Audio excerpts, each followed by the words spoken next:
कैसे बना एक आम आदमी का बेटा पूरे भारत का चहेता चेहरा।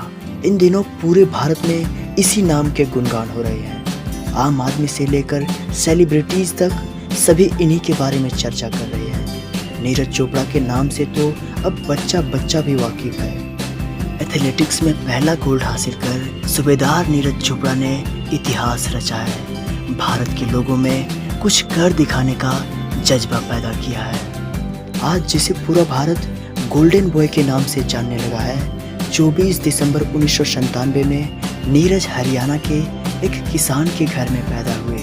उनका शुरुआती जीवन ऐसा रहा कि 12 साल की उम्र में ही लोग उनके साइज और लुक के कारण उन्हें चिढ़ाते थे। ऐसा इसलिए था क्योंकि बचपन में वो थोड़े ज़्यादा ही मोटे थे और उनका वजन तब 90 केजी तक हो गया था।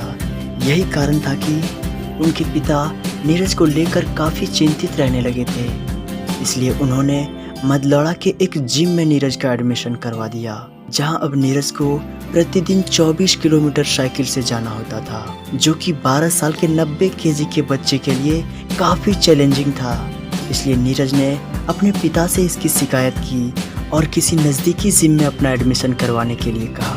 फिर नीरज पानीपत के ही एक जिम में जाना शुरू करते हैं और वहां से ही वो Panipat authority of India join कर लेते हैं, जहां भाला फेंकने वाले जयवीर चौधरी नीरज की प्रतिभा को समझ जाते हैं। जब नीरज बिना प्रैक्टिस के 40 मीटर तक भाला फेंक देते हैं तो उनकी यह ताकत को देखते हुए जयवीर चौधरी उन्हें कोचिंग देना शुरू करते हैं और बस फिर नीरज इसी के आदी बनते गए। फिर उन्होंने 2013 में वर्ल्ड चैंपियनशिप और 2015 में एशियन चैंपियनशिप में पार्टिसिपेट किया, पर इन सालों में नीरज का प्रदर्शन कुछ खास नहीं रहा।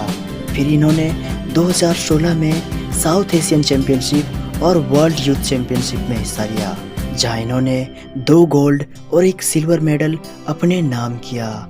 आगे भी इन्होंने कई बार भारत के लिए मेडल जीते, लेकिन दुनिया और पूरा भारत तब नीरज के दीवाने हो गए जब 7 अगस्त 2021 को जापान के टोक्यो ओलंपिक में 87.58 मीटर भाला फेंककर सूबेदार नीरज चोपड़ा ने इतिहास में पहली बार ओलंपिक एथलेटिक्स में भारत के लिए गोल्ड हासिल किया और हर हिंदुस्तानियों को बता दिया कि शोले भी सर्द होंगे, हौसलों में फिर से उड़ान होगा।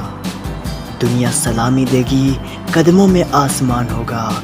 वो दिन दूर नहीं जब फिर से विश्व गुरु हमारा हिंदुस्तान होगा, हमारा हिंदुस्तान होगा।